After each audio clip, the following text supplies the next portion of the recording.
Adrian from Serbia. Assalamu alaikum. Alaykum assalam wa rahmatullah. So is it permissible to clean mobile phones, sir, and the door handles and other things with alcohol or ethanol, and is alcohol pure? It is permissible to use alcohol to sterilize and to clean objects, regardless of what these objects are. And whether alcohol is pure or not, the answer is yes, it is pure. What is the difference of opinion in is wine or intoxicants.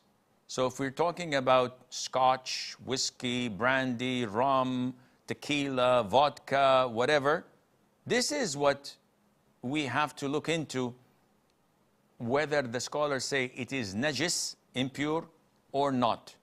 And it's an issue of dispute. But alcohol, as alcohol, this is pure. We sterilize our hands. Doctors use to sterilize their equipment and themselves before going into an operation and the likes, and there's no problem in using that.